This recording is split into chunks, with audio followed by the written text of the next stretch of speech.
Good evening and welcome to Tucker Carlson Tonight. One of the hallmarks of people who are telling the truth, in case you were wondering how to tell the difference, is that people who are telling the truth are calm. They don't wave their hands around and make wild accusations. They don't need to do that. It's enough to say what they know. And if honest people turn out to be wrong about something they have claimed, they'll admit it. They don't double down on false. They made a mistake, and that's okay. It's not like they're claiming to be God. Liars behave differently. Liars are touchy, sometimes to the point of hysteria. They're hiding something. That's the whole point of lying. And they're worried you're going to find out what it is.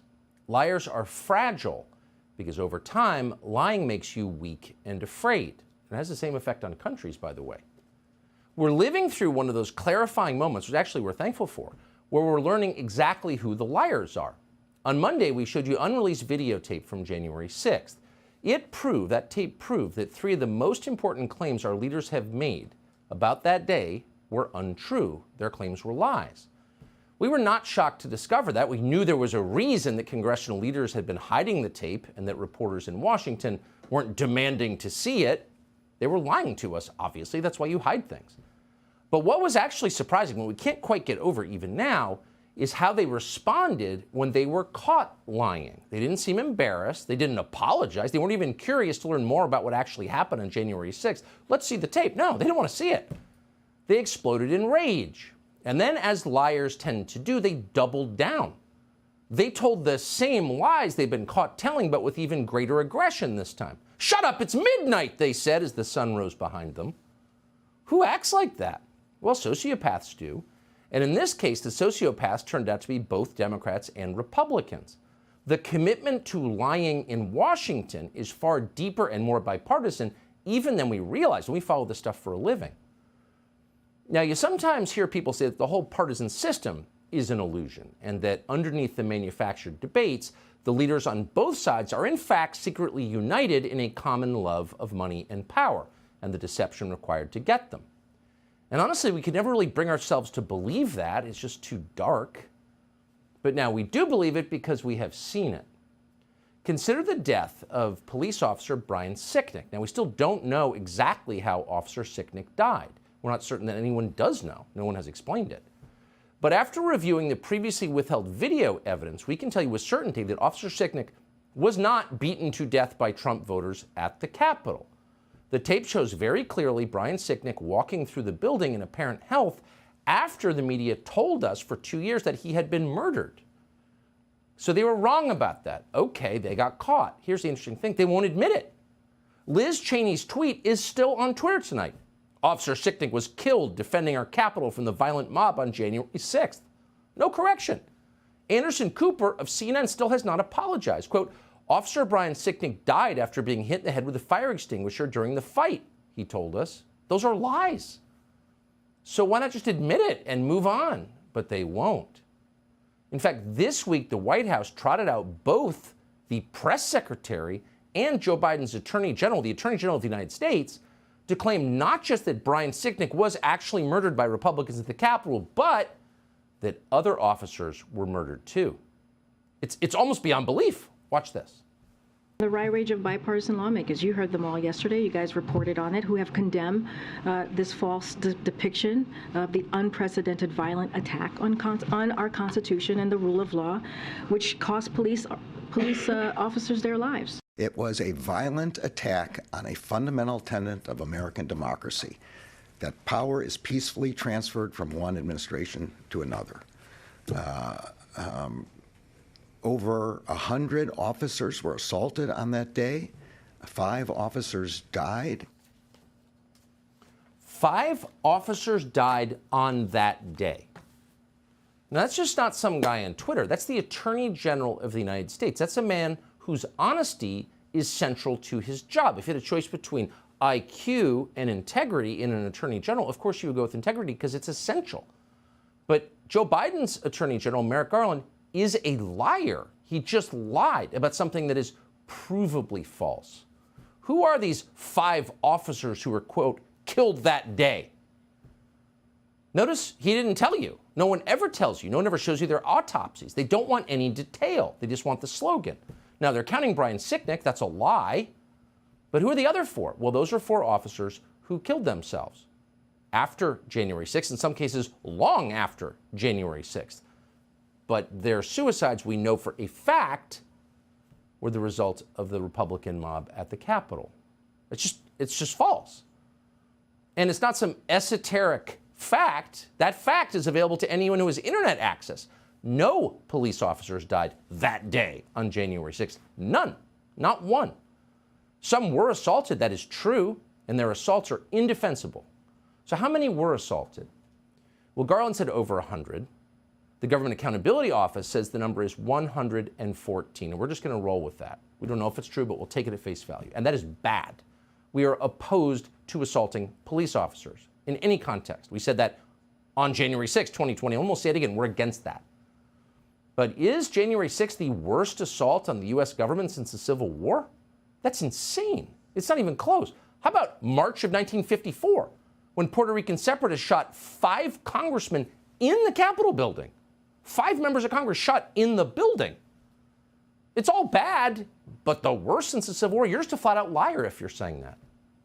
More recently, this is an event we all remember, Antifa descended on Washington, D.C. to force the sitting president from office. But it was Trump, so that's cool. And while they were there, they set a historic Christian church on fire, St. John's in Lafayette Square. Do you remember that? You should, because it happened Labor Day weekend less than 3 years ago. And when it happened, the left-wing mayor of Washington, D.C. refused to allow her police department, the MPD, to assist Secret Service agents while they were under siege and getting beaten. No, she made her cops stand back and watch it happen. And they were very upset about it at the time. You may have forgotten that. Here's what it looked like.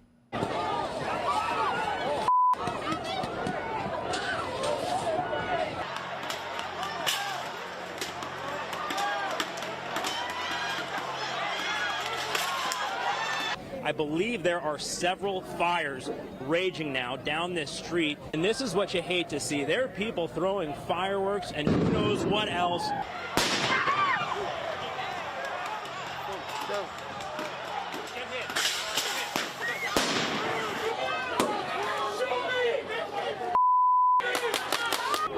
And that crane is just fully engulfed.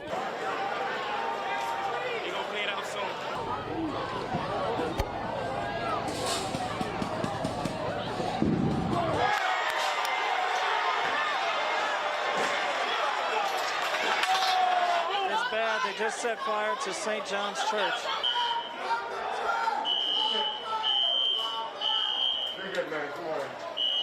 Come on, man. Why you gotta do this, man? That is burning a church across from the White House. Those are the George Floyd riots. So what was the toll there? Now, we're not going to guess. We're going to go again right to the government. According to a recently released GAO report last month, during those attacks, the 2020 attack on the White House by left-wing mobs, who were quoting, Federal Protective Services, the Secret Service, and the Park Police reported that at least 180 officers were injured during the demonstrations, including concussions, lacerations, exposure to chemical gas, and severe burning. So, while stipulating that all riots are bad, because precision matters, facts matter, the truth matters, here's the truth. More cops were injured by Kamala Harris's favorite mob, BLM, at the White House than were injured by Trump voters at the Capitol on January 6th. A lot more. So again, to be clear, both events are bad, but here's the key. We only remember one of them. Why? Because the people in charge of history are liars. Liars. And lying is bad. And on a national scale, it's deadly. It's corrosive of everything that is good in the country, including trust and your grasp on reality itself. And that's why they try to make you lie. Men can become women. Climate change is an existential threat, or whatever the lie is they're making you tell. They don't believe it. They know you don't believe it. But by forcing you to repeat it, they degrade and control you. They make you less of a person. They also hurt individuals. We told you Monday about Navy veteran Jacob Chansley. He was tried by the media, convicted of being a domestic terrorist, and sentenced to 4 years in prison. What exactly was Jacob Chansley's crime? Well, no one was ever very precise about that. Here's what the media told you it was. In his horned helmet, fur pelts, and face paint, Jacob Chansley became known as the QAnon shaman. But prosecutors called him the most prominent symbol of a violent insurrection. He's been in jail since January, and he's trying to get out, but prosecutors say he is still too dangerous to release. Make no mistake, Chansley is a stone cold thug. He kept saying, I'm not violent, I'm peaceful, I'm a shaman. But then you put those images, what you were just talking about, you put those images together, and that isn't an image of, of peace. This is the new face of extremism. It's the new face of extremism. Jacob Chansley is the new face of extremism. He's a stone-cold thug. Prosecutors say he is too dangerous to release. And most people believe that because why wouldn't they? They were told it, and there was no evidence to the contrary. And now there is evidence to the contrary. We brought it to you Monday. The video that we reviewed at great length over 3 weeks showed with precision what Jacob Chansley actually did inside the Capitol. And here's what it looks like once again. Here's video of Chansley in the Senate chamber. Capitol police officers take him to multiple entrances and even try to open locked doors for him. We counted at least 9 officers who were within touching distance of unarmed Jacob Chansley. Not one of them even tried to slow him down. Chansley understood that Capitol Police were his allies. Video shows him giving thanks for them in a prayer on the floor of the Senate. Watch. Thank you, Heavenly Father, for giving the inspiration needed to these police officers to allow us in this building. Contrast the reality of what Jacob Chansley did in the Capitol building on January 6th, the indisputable facts recorded on video, some of which has never before been seen, with the depiction of Jacob Chansley that you've seen in the media for more than 2 years. He's a terrorist, they said. He should be killed. Shoot him. Yeah. Shoot him. Like, you burst into the United States, if he was dressed like bin Laden, would you have shot him? Shoot him. Shoot him. It makes you wonder, who are the violent extremists here? So as you saw, and again, details matter because this is a man. This is an American citizen, a Navy veteran. This is a human being. And so what he actually did should be of deep concern to every American because he's in jail tonight. What Jacob Chansley actually did was wander peacefully through the Capitol, shepherded by Capitol police officers who literally opened doors for him. When one was locked, they went to another. Dozens of officers stood and watched him. All of them had guns. Jacob Chansley did not. They never told Jacob Chansley to get out. The head of the Capitol Police today said he was trying to calm the situation. It was already calm. He was the only protester in the frame. They could have let him outside. They didn't. They helped him. We're not going to speculate as to why. We don't know why. All we know is what we see on the tape, and no one disputes it. We didn't cherry pick it. We didn't make it up. Once inside the Senate chamber, as we told you, Chansley said a prayer thanking God for the kindness of Capitol Hill police. And good for him, they were kind. This was not a domestic terrorist. And that matters.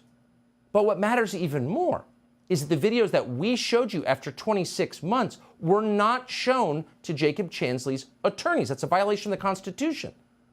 And he's in jail because of it, because the liars on the January 6th committee and the prosecutors who did their bidding, and that means Benny Thompson, and that means Adam Schiff, it means Liz Cheney, these people have this man's life on their hands. They helped withhold these videos from Jacob Chansley's attorneys. And that means the judge who sentenced Jacob Chansley, Royce Lamberth, never saw them either. And therefore, Judge Lamberth was able to say that what Chansley did was, quote, horrific. He apparently had no idea that Chansley was wandering around with the cops, walking through doors they opened, and then saying prayers for them. We're quoting, "You made yourself the center of the riot," said the judge. Really? He accused Chansley of, quote, obstructing the functioning of government.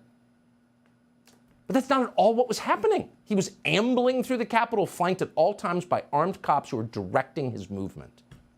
Meanwhile, prosecutors of the DOJ, the real villains here, falsely, they lied in court and said that Chansley was, quote, leading the charge into the Capitol on January 6th.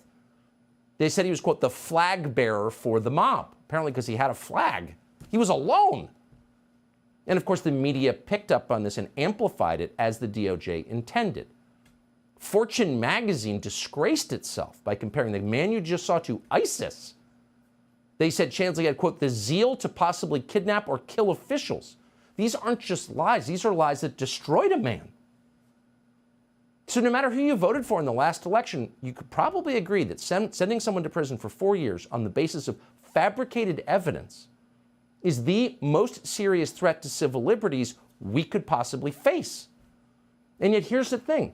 Leaders in both parties, the party that Chansley voted against and the party he voted for, have said nothing, not one word about the implications of this videotape. The implications not just for Chansley, but for our Constitution and our country going forward.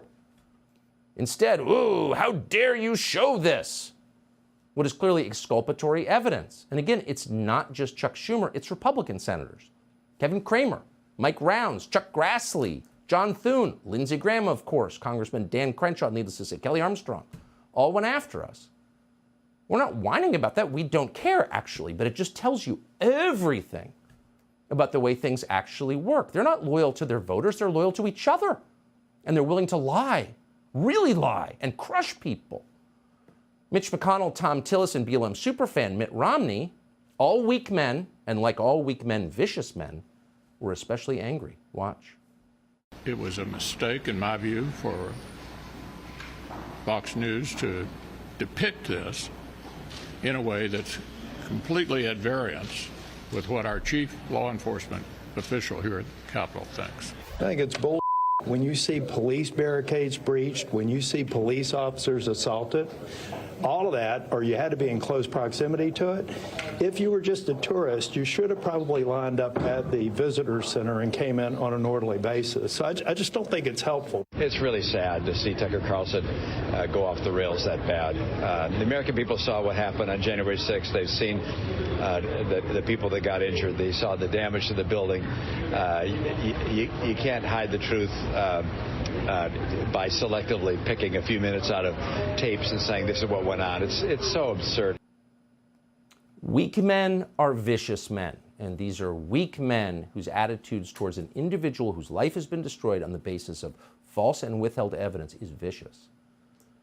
Oh, we cherry-picked. Really? What they're saying, ironically, what they're describing, ironically, is exactly what the January 6th committee and the prosecutors in these cases did for 2 years. They selectively picked small segments of tape to convince Americans that January 6th was something that it wasn't. It was awful. We would not defend that. We hate vandalism. We hate assault. Was it a violent insurrection? It was not. Was it a killing of 5 officers in the Capitol? It was not. Those are lies. And they buried tape that contradicted and revealed those lies. So all we did was play the tape that they had been hiding for 26 months and show that there were American citizens, Jacob Chansley specifically, and others whose civil liberties were annihilated. And you can make your own rational judgments about what that means. Do you want to live in a country where that's possible? They don't care. Neither party in Washington cares. In fact, the leader of the Senate Democrats, Chuck Schumer, just joined the leader of the Senate Republicans, Mitch McConnell, in calling for this show to be pulled off the air. Now, that's not an argument based on logic. It's based on hysteria and the shame you feel as a weak and terrified person when your lies are exposed. Here's Chuck Schumer claiming for the first time that, like Sandy Cortez, he himself nearly died on January 6th. Tucker Carlson ran a lengthy segment last night arguing the January 6th Capitol attack was not a violent insurrection, an attempt to rewrite history and erode the very foundation of our precious and sometimes fragile democracy. So yes, this morning I am furious. Millions of Americans are furious. I was here on January 6th. Many of you saw the footage as I ran for my life, coming within a few feet of these criminals. Yeah. So we invited Schumer on, McConnell. Anybody is always welcome to come on our show. If we got something wrong, tell us how. If you think we altered the tape in some way, tell us how. But they won't. Nor will they answer the most basic question, which is why should a demonstrably nonviolent man who literally said a prayer of thanksgiving for police officers on the Senate floor, how is that man ISIS? How is he a domestic terrorist? How is he a threat to the Republic? Why is he in jail for 4 years? Shut up! Pull that show off the air! They won't answer any questions. But we have a question, which is how in a free country guided by the Constitution were these people allowed to withhold evidence from Jacob Chansley's lawyer? How could that happen? Subscribe to the Fox News YouTube channel to catch our nightly opens, stories that are changing the world and changing your life. From Tucker Carlson Tonight.